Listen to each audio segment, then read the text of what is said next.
Hello, Namaskar. This is Firstpost and you're watching Vantage with me, Palki Sharma.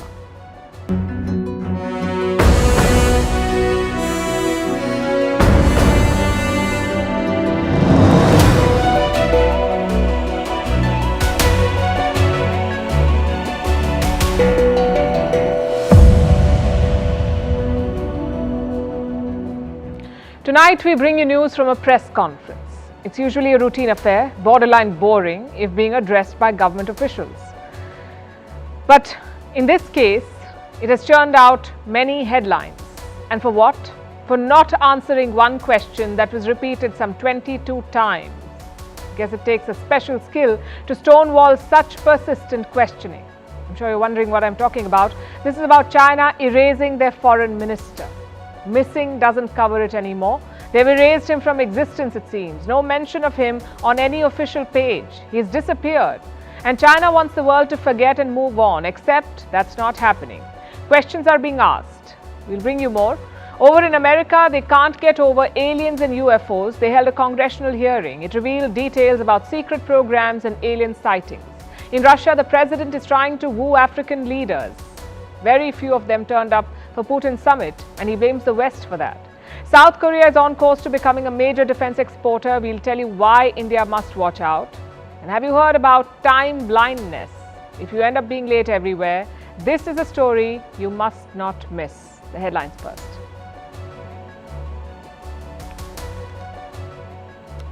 Paramilitary forces attack a key Air Force base near Sudan's capital. Rockets pummel Khartoum.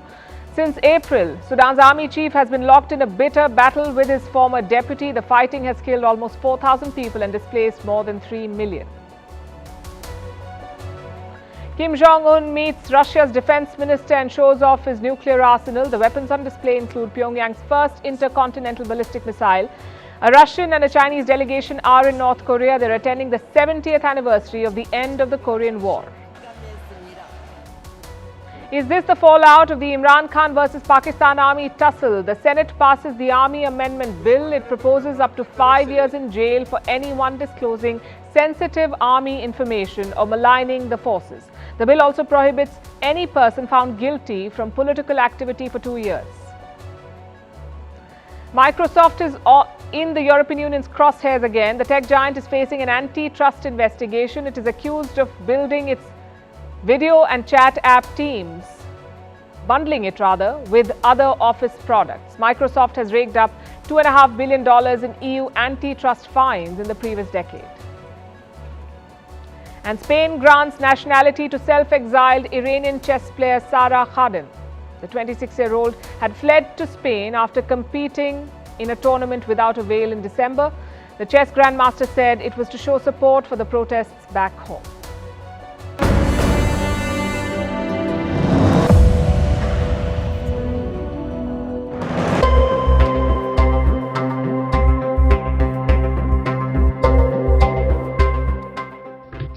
Xinhua News Agency has released information on this issue. You can check it out.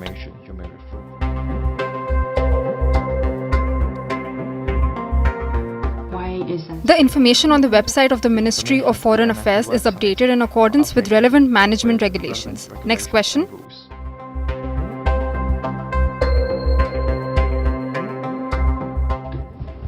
The relevant decisions of the 4th session of the Standing Committee of the 14th National People's Congress and the order of the President of the People's Republic of China are very clear. You can refer to them.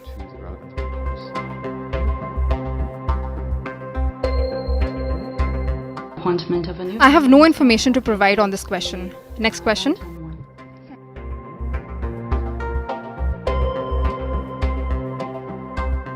Foreign Minister, could you... I have no information to provide. I still recommend you to check the news released by Xinhua News Agency.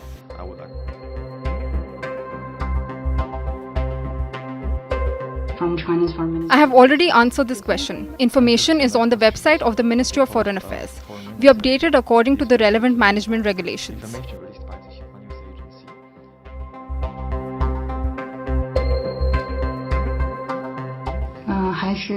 I have no information to provide. Next question.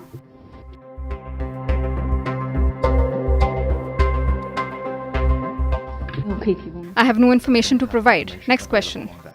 Next question, please. 后面你对此有何回应？ I have already introduced the relevant situation. Don't have Next information question. on your question, and I've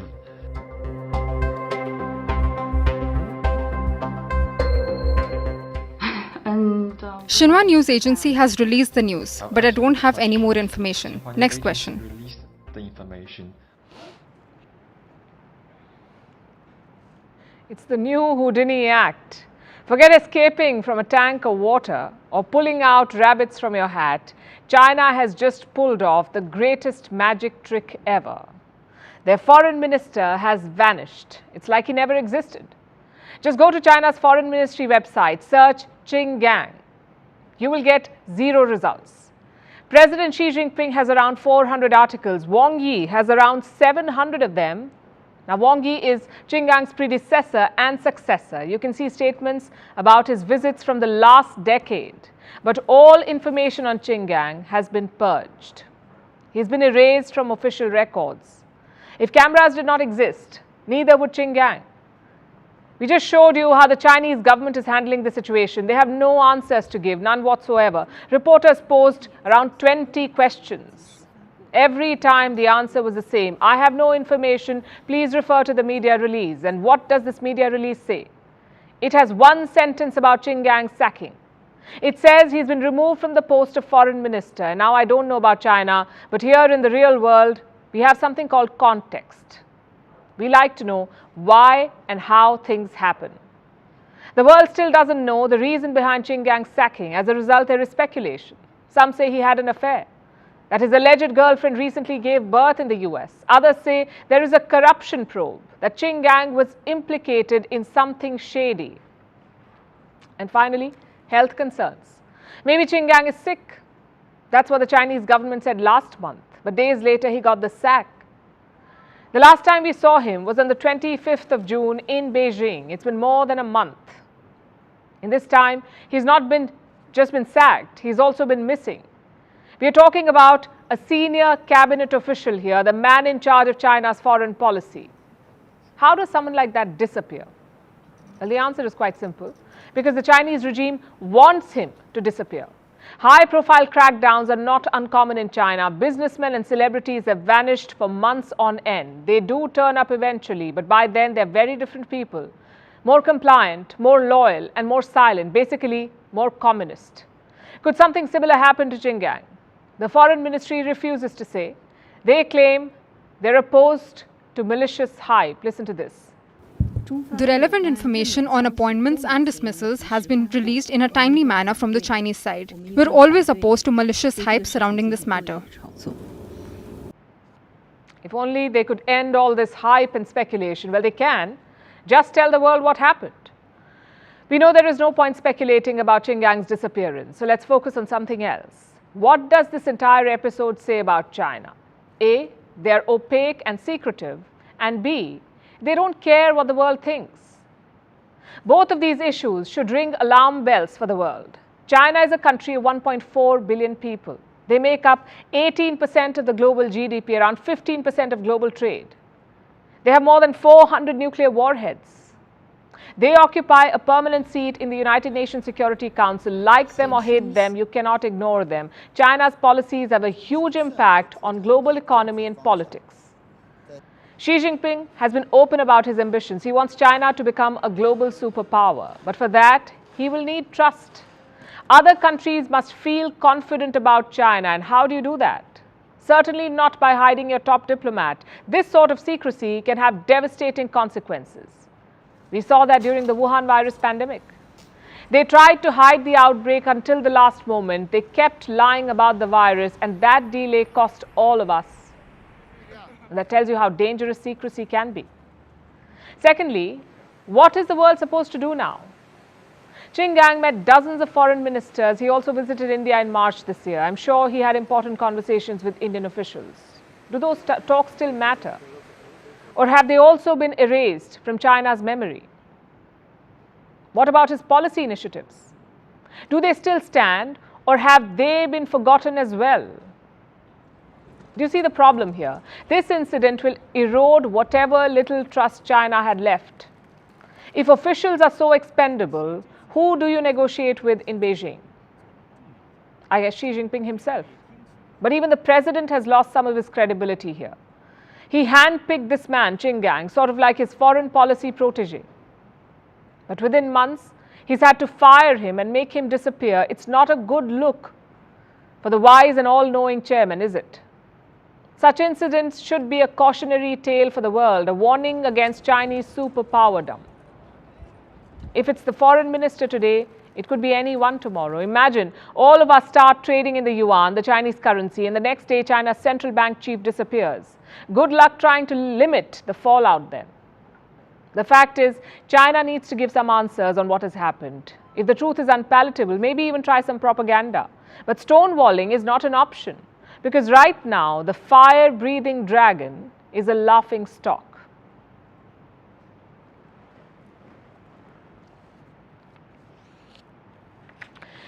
Does America know about aliens?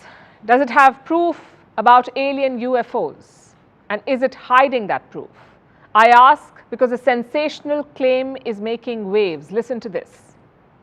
UAP are in our airspace, but they are grossly underreported. These sightings are not rare or isolated, they are routine. UFOs are real, he says, and no, this is not from a Hollywood film. This happened in the US Congress. This claim was made by a group of lawmakers. They were told that America knows about aliens, although as you heard, he used a different term, non-human beings, also unidentified aerial phenomena. Trust Americans to be dramatic. They're talking about aliens and UFOs. And who are these speakers? Former members of the US defense establishment. They worked for the Pentagon. Some flew military planes, others analyzed intelligence. This week they appeared before American lawmakers from both parties. They're conducting hearings, apparently to find out the truth about aliens. So they've summoned witnesses, and these proceedings have attracted global interest for obvious reasons. We heard the testimonies, they're extraordinary.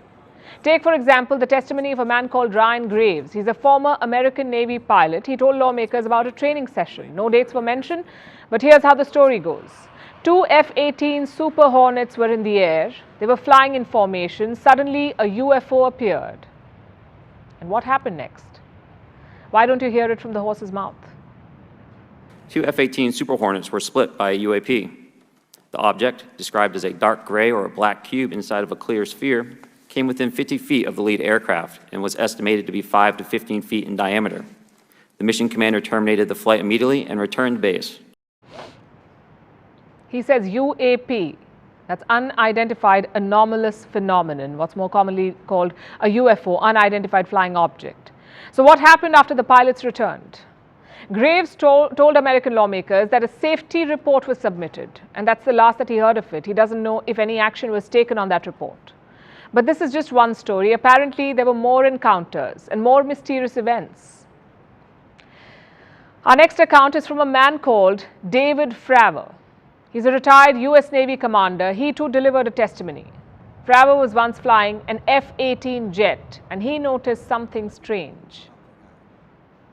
As we looked around, we noticed that we saw some whitewater off our right side. It's important to note that the weather on this day was as close to perfect as you could ask for off the coast of San Diego. Clear skies, light winds, calm seas, no whitecaps from waves.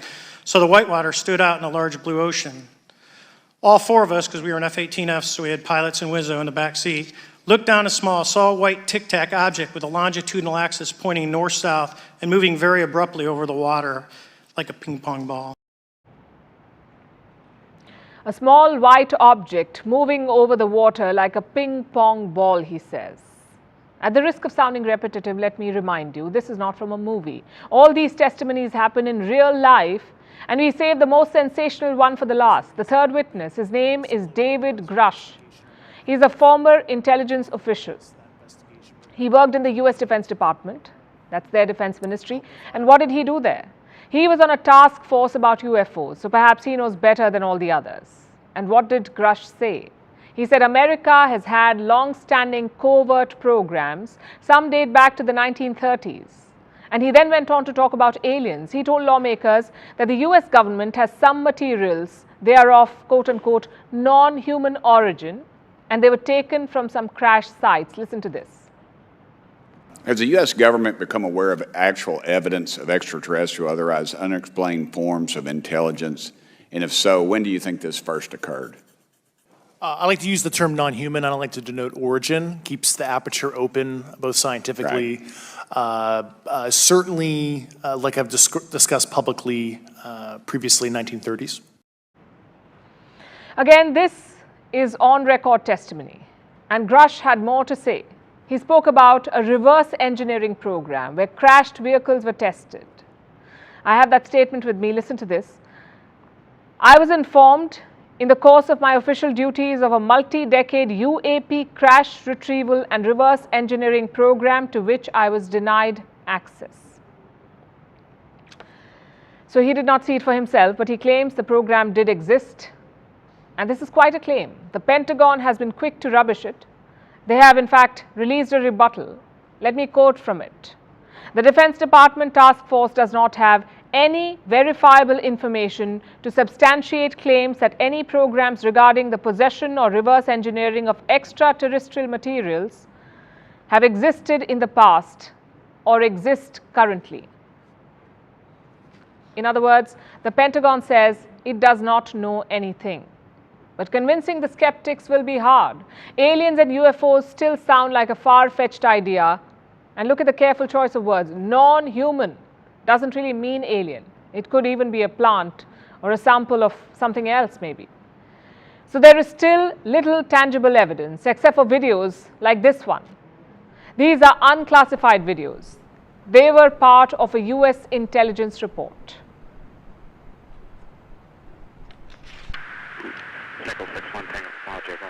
Oh my gosh, dude. Wow, look at it fly. Dude, this is a fucking drone, bro. Nickel 6-1 Tango Logic. Oh my gosh, dude. Wow, look at it fly.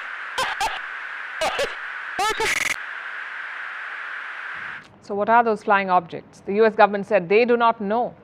In 2021, they released a report. It said there are no extraterrestrial links to these objects. So there is simply too little information to make a decision. But American lawmakers were not satisfied. They saw this as a cover-up, so they called for these hearings, and it has stirred up the hornet's nest again. Do aliens exist? Honestly, we don't know. And if you ask me, there are far bigger and more urgent questions that we need to answer first.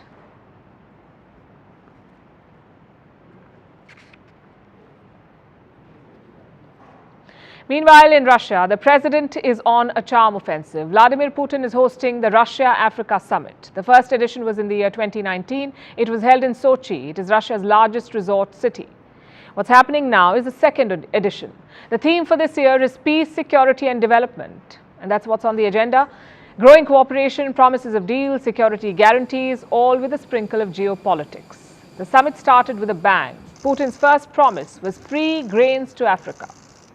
We will be ready in the next 3 to 4 months to provide for free to Burkina Faso, Zimbabwe, Mali, Somalia, Central African Republic, Eritrea, with 25 to 50,000 tons of grain, and we will ensure free delivery of these products to consumers. Now some context here. Ukraine accounts for 9% of global wheat exports. This grain makes its way to markets through the Black Sea. In July 2022, Russia and Ukraine struck a deal. It was called the Black Sea Grain Deal. Ukrainian grain would reach the world and Russia would not attack the ships or stop them. That was the deal. But last week, Russia walked out of this deal. And since then, global food prices have been on the rise. Africa too was alarmed. The continent depends on much of this Ukrainian grain, and rising food prices do not bode well for its leaders. They could face protests or worse.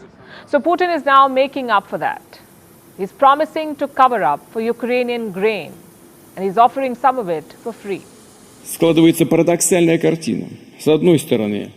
Our country can replace Ukrainian grain both commercially and as free aid to the poorest countries in Africa, especially as we are again expecting a record harvest this year. But grain wasn't the only thing on the mind of African leaders. The other issue bothering them is the Wagner Group. We've told you about the coup. how their leader challenged Vladimir Putin and got himself exiled. Now, the fighters are all over the place, but in Africa, Wagner has a considerable presence. They're seen as an extension of Moscow's influence. Africa relies heavily on the Wagner group. They provide security in exchange of gold. So this will be an urgent issue for African countries like the Sudan, Mali, Libya, and the Central African Republic. And what does Russia have to say? Well, the same old. Wagner's work in Africa will continue as usual. But Moscow doesn't say who will be responsible for their actions. I guess that's up to Africa to figure out. There were also some promises of financial cooperation. Listen to this. In order to further expand the entire range of trade and economic ties, it is important to move more energetically in financial settlements on trade transactions to national currencies, including the ruble. So grain, security and money. That's what the summit focused on.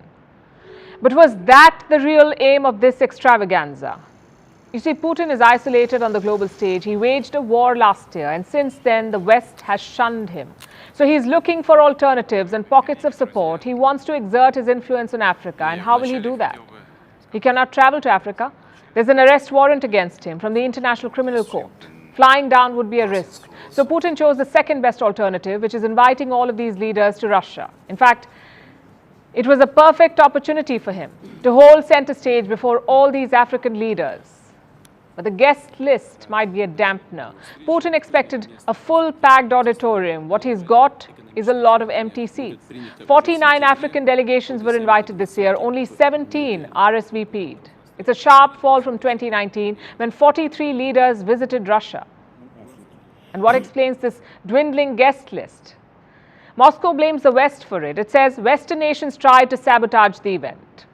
I have the statement from the Kremlin spokesperson, and this is what he said. Virtually all African states have been subjected to unprecedented pressure from the US, and French embassies on the ground have not been sleeping either, along with their Western missions, who are also trying to do their bit to prevent this summit from taking place.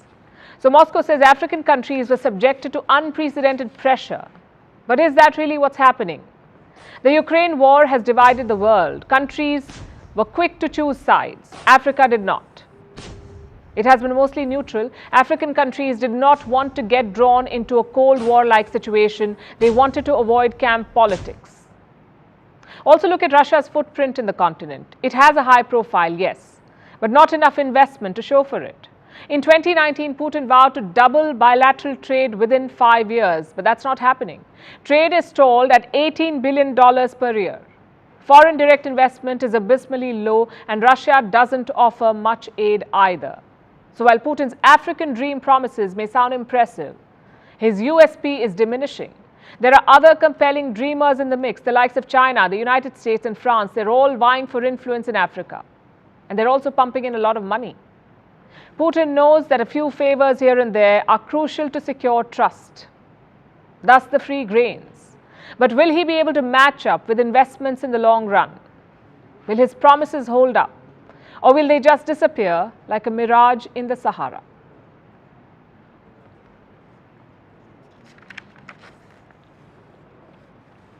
Our next story is about the global arms bazaar. It could see a shake-up soon. New challenges are rising to take on the incumbents.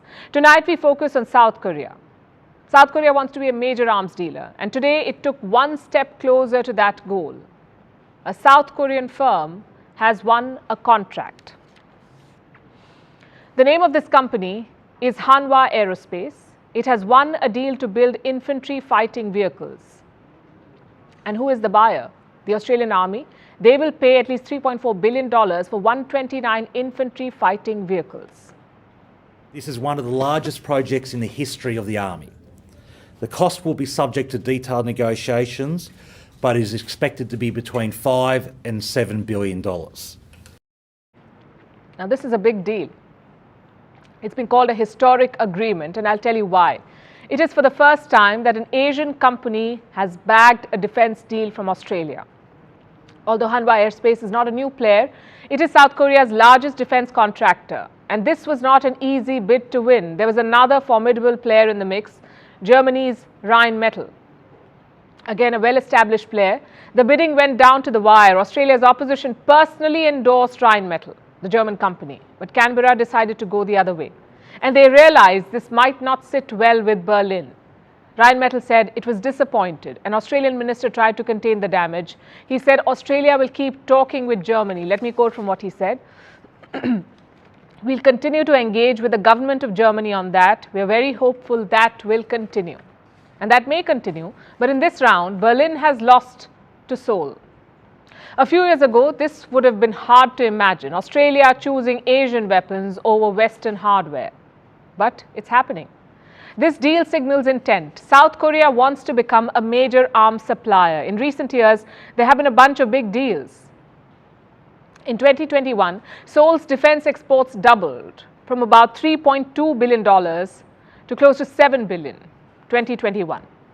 Then 2022 was a banner year.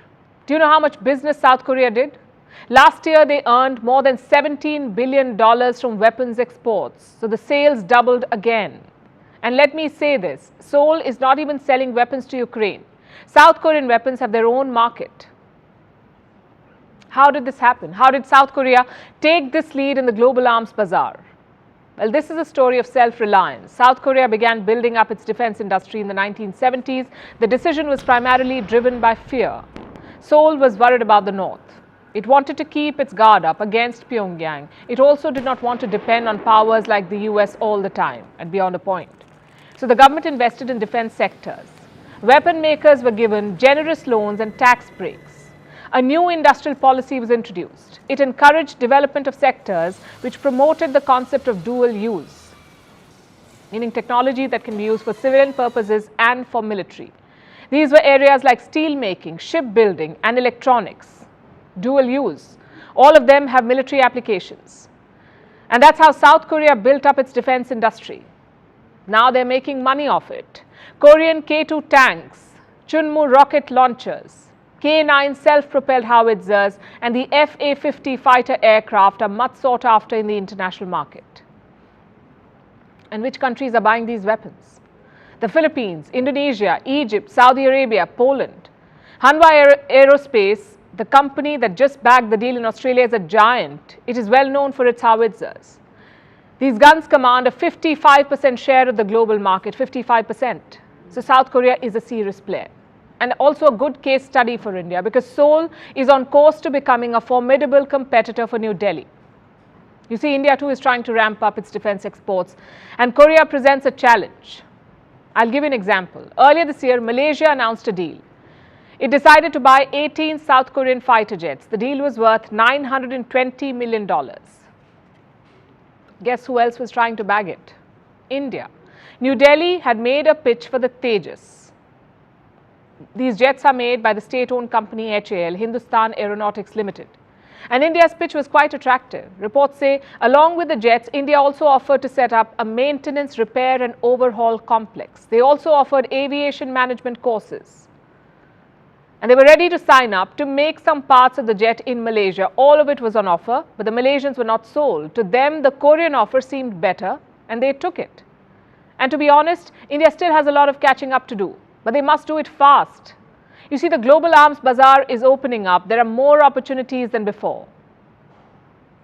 And there is space for countries like India and South Korea. They provide effective weapons, comparable technology at competitive prices. But there is less time to fully capitalize on this opportunity. If India wants to compete seriously, it must watch out for the Koreans.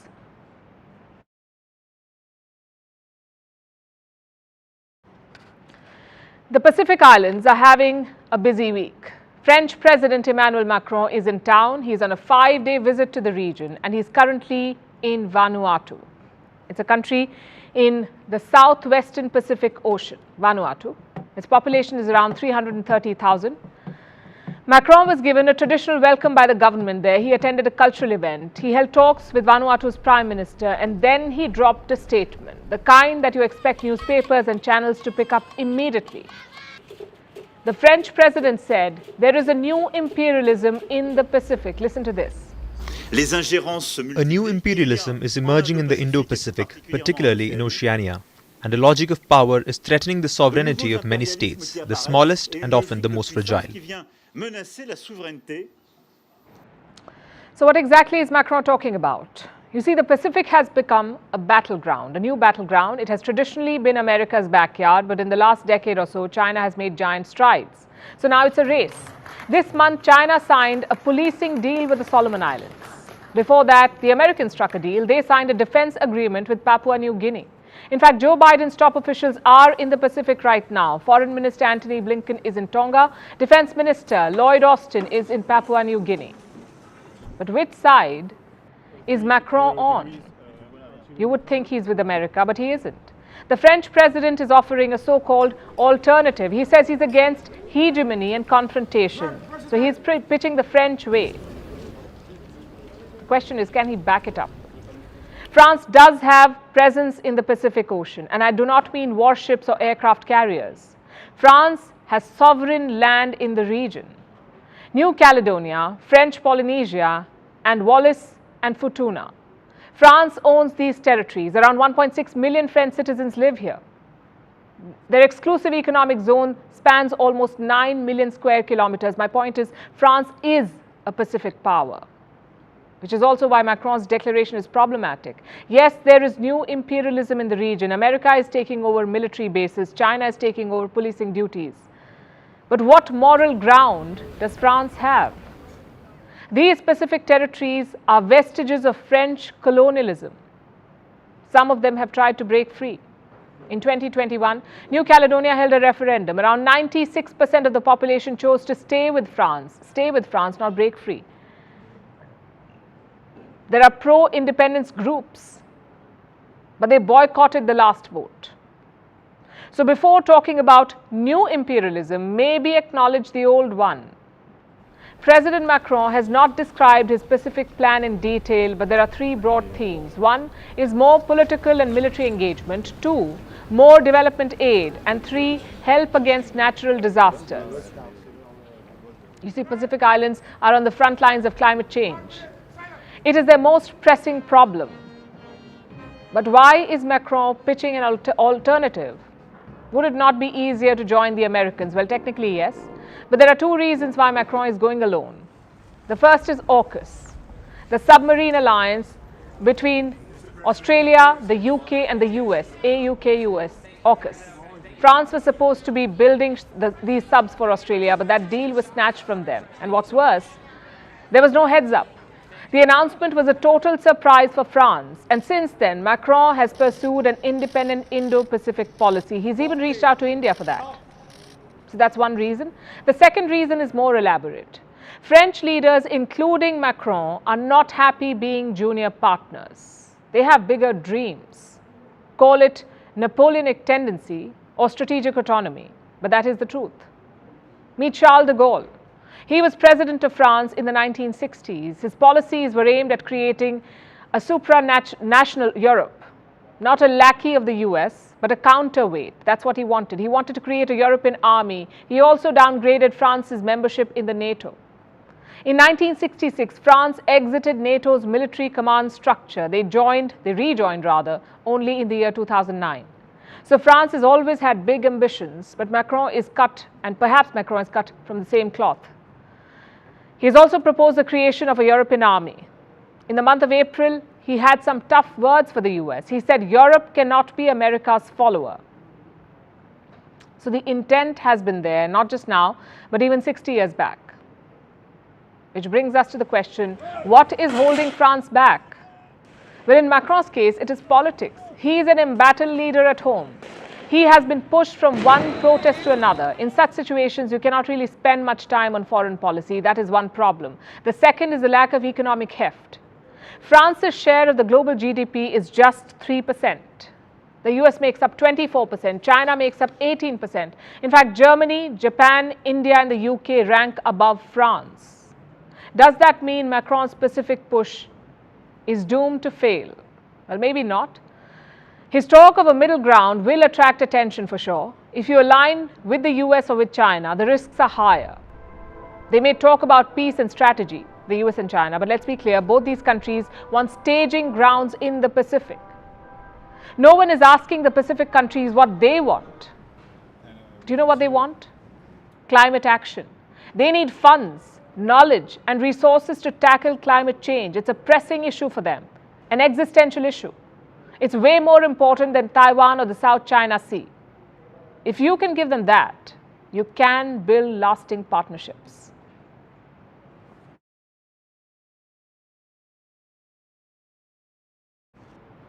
Now let's come to a story both closer to and further from home. India and its space sector. A new report is out. It says India's space industry could hit $100 billion by 2040. $100 billion. It's a staggering number. It would have been inconceivable some 50 years ago. That's when India's space journey began in the year 1969. India grew, beating all expectations. The more the world dissed it, the higher it aimed. Today, India's space industry is growing twice as fast as the rest of the world, and it's using this growth for global good. Our next report tells you more. 3, 2, 1, 0. What do you think of when you hear the term India space sector? Perhaps the Indian Space Research Organization, also known as ISRO. Maybe you think of ISRO's recent Chandrayaan-3 lunar mission that's trying to land on the south side of the moon as we speak. Or perhaps the regular satellite launches from Indian installations, often for other nations. Since 1999, India has launched 381 satellites for 34 countries, and that has brought in about $279 million. So India has been making a name for itself in the commercial space race. Both the scientific and commercial Indian space ventures have been growing by leaps and bounds. And the commercial in particular is gaining global recognition. A report has just been released by Arthur D. Little. It's a consultancy firm headquartered in Belgium, and it predicts phenomenal growth in India's space industry. The report says India's space sector could reach revenues of $100 billion by 2040. That's the best case scenario. At the very least, the space sector could bring in $40 billion annually by the end of the next decade. These are very encouraging numbers.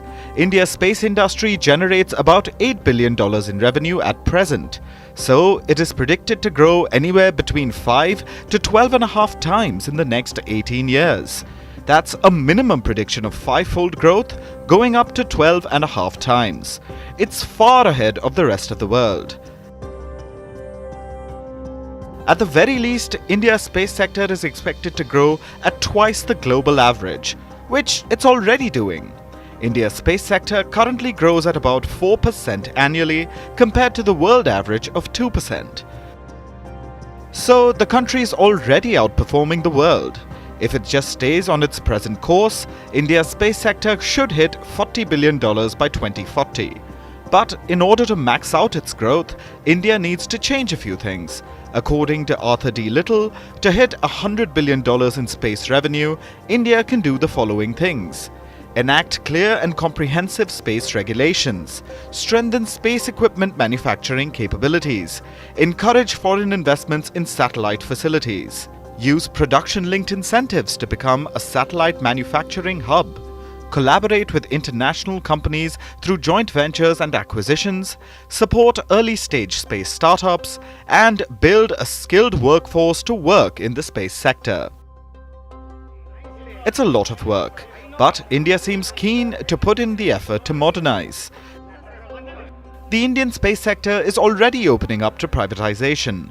Earlier this month, India began a bidding process for the manufacturing and development of the SSLV rocket program. SSLV stands for Small Satellite Launch Vehicle. These are relatively low-cost rockets that can be used to launch lightweight satellites. They were designed by ISRO and will eventually be made by private companies. So far, 20 firms have reportedly expressed interest in the SSLV manufacturing deal, which means the move to the next stage of India's space industry is underway. The country's space sector has come a long way since its humble beginnings in 1969. Back then, the world didn't believe India could do it. After all, India was a country with tremendous poverty. It was always extremely talented, blessed with some of the best scientific minds. people like Vikram Sarabhai, Homi J. Bhabha and APJ Abdul Kalam, among a host of others. But despite this, no one thought India could fulfill its lofty dreams. And so, no nation really offered to help. Fast forward to about 50 years later, and we get this Arthur D. Little report. Now this is just one report, and India still has a lot to do to achieve its goals. But finally, it seems the world is waking up to its immense potential.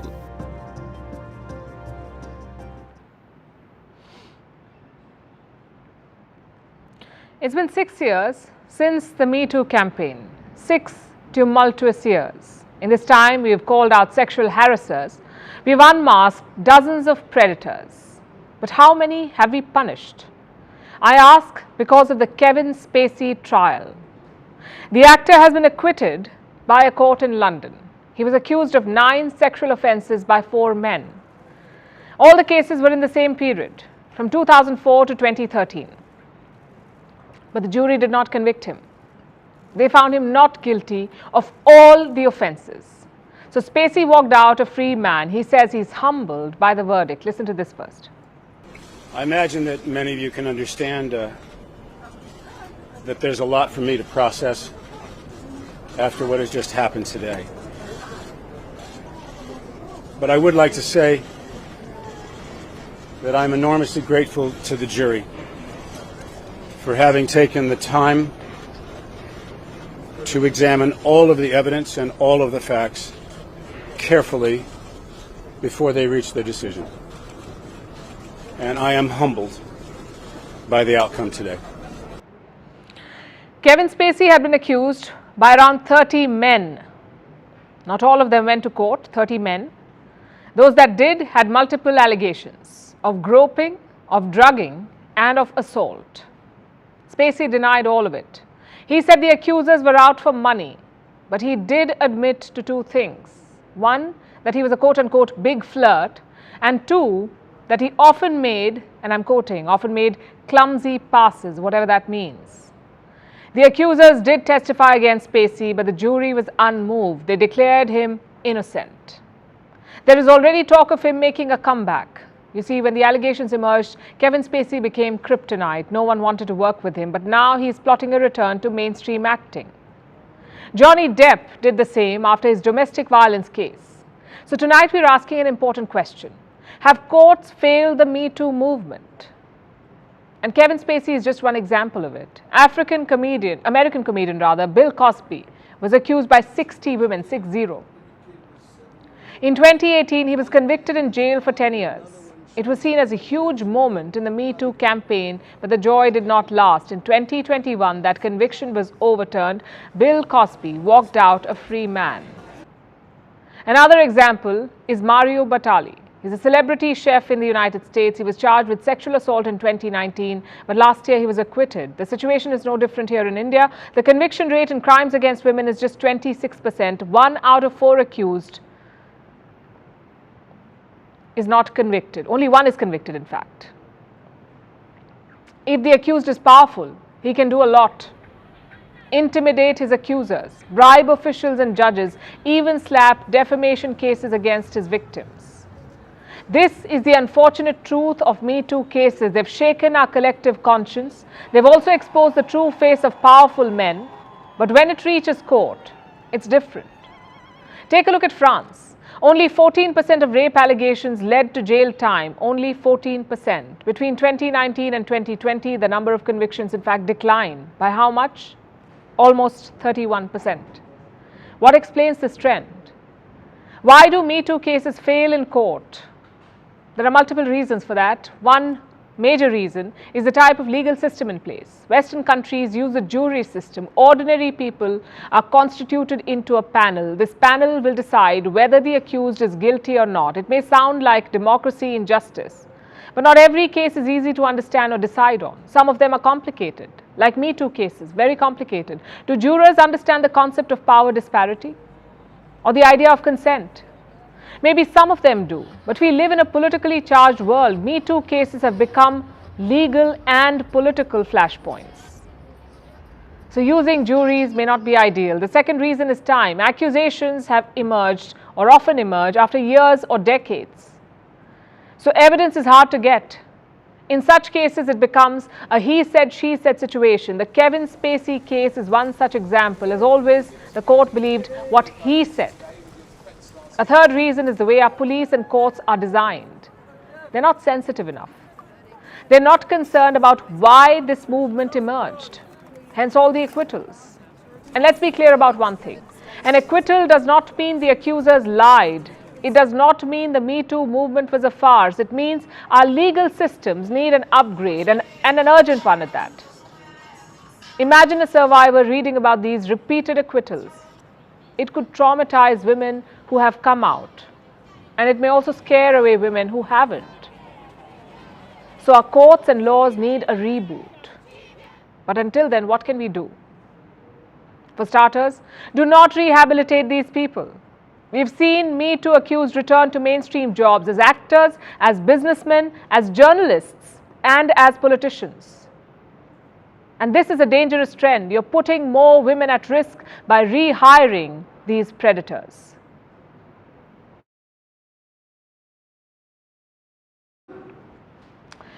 Now let's talk about what's going on in Niger. There seems to have been another coup in the country. For those of you who may not know, Niger is a landlocked nation in West Africa. It's home to more than 25 million people, and this is the fourth military coup it is facing since it gained independence from the French in the year 1960. The fourth one in about 6 decades. It's the same story playing out in West Africa. The region is notorious for both regular coups and extremist militant insurgencies. And the latest coup in Niger is likely to fuel more instability in the region. Here's a report. This is the country of Niger, and that's where the capital, Niamey, is located. It's where a coup attempt is underway against President Mohamed Bazoum. Yesterday, he was detained by members of his presidential guard. The presidential palace was then sealed off. But as of this morning, Bazoum was still defiant. He tweeted this at about 10 a.m. He said Niger's hard-won democratic gains will be safeguarded. The country's military, however, seems to have other ideas. Yesterday, after they detained the president, members of the military released this statement.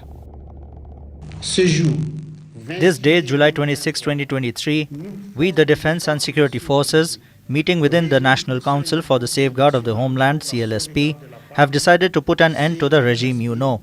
This follows the continuing deterioration of the security situation and poor economic and social governance. Notice that an armed forces member read out this statement while flanked by 9 troops. It looked like a show of force. At the time, it was uncertain how much of the military was involved. Today, the rest of the country's military leadership has backed the coup. The army's chief of staff said the priority was to avoid destabilizing the country. Yes, the coup backers apparently don't want instability. The armed forces are also shutting down Niger's democracy. All political party activities are suspended until further notice. This could have been a response to what transpired yesterday. The president's supporters had taken to the streets. We are here to defend democracy, we are here to defend the republic, we are here to show our commitment to the rule of law and to say no to any attempt to seize power by force or arms. The coup plotters had to fire warning shots to drive the crowd away. The military also took control of all roads leading to the national television station. Concerts and movies were broadcast all day, seemingly in an attempt to keep the people calm. Meanwhile, the coup has drawn widespread international condemnation. The Secretary General is following closely the situation in Niger. He condemns in the strongest terms any efforts to seize power by force and to undermine democratic governance, peace, and stability in Niger. The Secretary General calls on all actors involved to exercise restraint and ensure the protection of constitutional order. The United Nations stands by the government and people of Niger. The Economic Community of West African States, or ECOWAS, have condemned the coup attempt. So has the African Union. The head of the African Union, who is in Russia for a summit, issued this statement from the podium today. I joined with the African Union and the communique it issued to strongly condemn the events in Niger, recommend the re-establishing of the constitutional order and demand the immediate release of President Bazoum and his family. So there's definitely resistance to the coup. But will it matter? Both Niger and the West Africa region as a whole is quite used to military takeovers. This is Niger's fourth coup since it gained independence in 1960. And there have been multiple failed coup attempts in the past.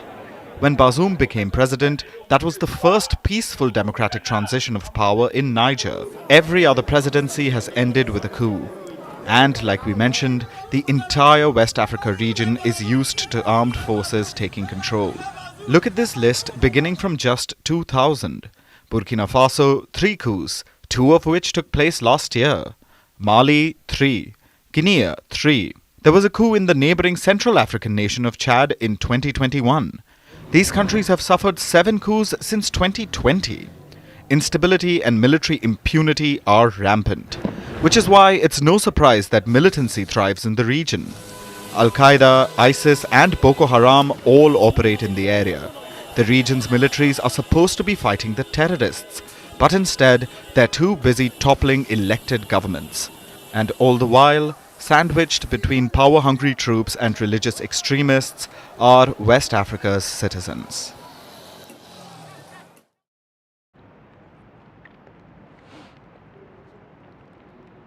And now let me tell you about IST. For the rest of the world, this refers to Indian Standard Time.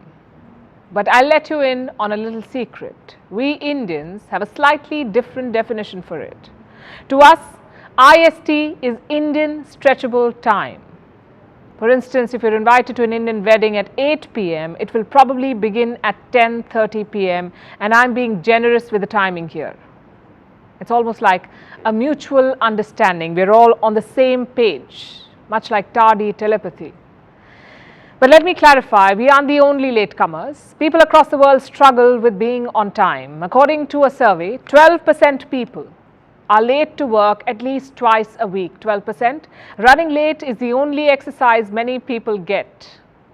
Now, American Gen Z is proud to be part of this club, and Gen Z, being Gen Z, even has a word for it. It's called time blindness. It's popping up across the American workforce. People are showing up late to work, then requesting that their time blindness be accommodated. As expected, this has received mixed responses. But before I get to that, what is time blindness? It refers to a skewed sense of understanding time. Time blind people either under or overestimate the time a task will take. To them, time is just an immeasurable chunk. Frankly, it sounds bizarre. Is time blindness even a real thing? Well, here's what the experts say. Time blindness could be a symptom of a mental health issue. Like with people who have ADHD, they can become hyper-focused on an activity and lose track of time. But very few psychologists treat time blindness as a mental condition by itself. They say time blind people should not be given special treatment. I know, there goes your chance of using it as an excuse. Time blindness is basically a fancy word for being perpetually late. Points for creativity, sure, but it's kind of like saying that you have phobe. That's the fear of being early, F-O-B-E. It's not a real thing, at least not yet. We made it up. Just an excuse to avoid arriving too early at a party. Fear of being early and losing your street cred. And that's really the reason why people are late to things. So why are they? Why are people late? A Washington University study says being late is genetic. Some studies blame childhood experiences. People often mimic their parents' tardiness or even rebel against overly punctual parents. There is no winning this, right? Science also says that some people are hardwired to be late. They function on autopilot mode. Others like playing crisis maker. Such people need an adrenaline rush to get going. Sometimes lateness is a product of sheer optimism. People underestimate the traffic, for instance, then sleep through every one of their 10 alarms. If time isn't your friend, maybe you can relate to one of these reasons. But for those who are punctual, these are simply excuses with an element of selfishness. For instance, people are late for dinner with friends, but how come they arrive on time for job interviews or flights? It's a fair question. And the time challenged are likely to face it regularly. After all, our world considers it a moral virtue to be on time. There is a whole industry dedicated to timeliness. According to some reports, it's worth more than $90 billion. It enthusiastically offers analog clocks, digital clocks, alarm clocks, timers, planners, self-help books, articles, even motivational posters, the kind that say, Taylor Swift has the same 24 hours in a day that you do. And people buy into this. They don't just strive to be punctual, they also demand it regularly, especially from their airlines. And this Brazilian airline is the most punctual in the world. It was on time 89% of the times.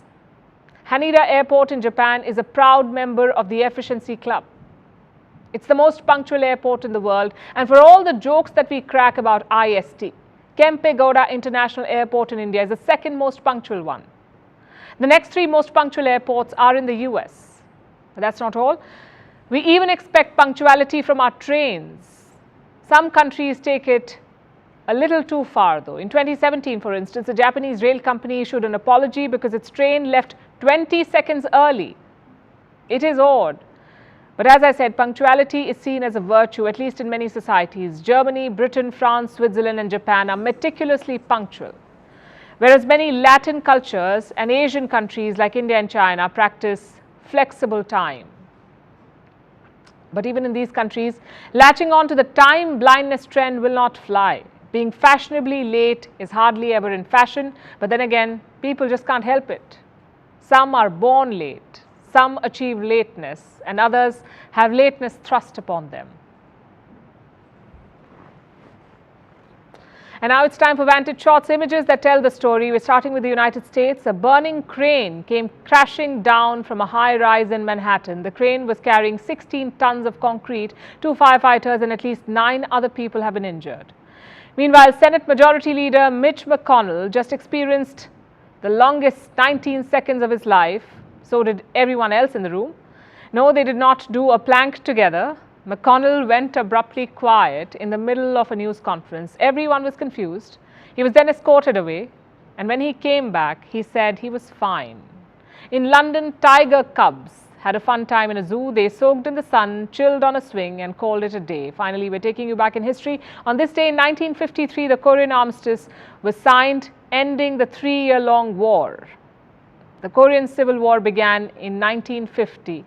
The 3-year-long bloody struggle left millions of people dead. The two countries never really signed a peace deal. So they're technically still at war. With that, we call it a wrap. Thanks for watching. We'll see you tomorrow.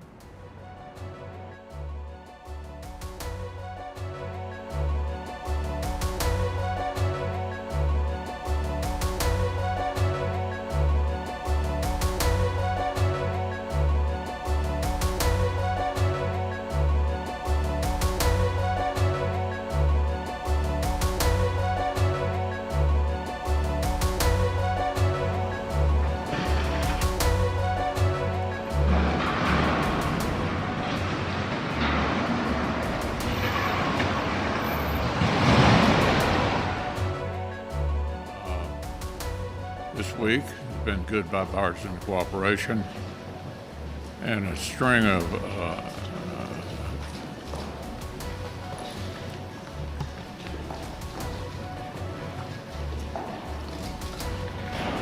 Okay, Mitch. Anything else you want to say, or should we just go back to it?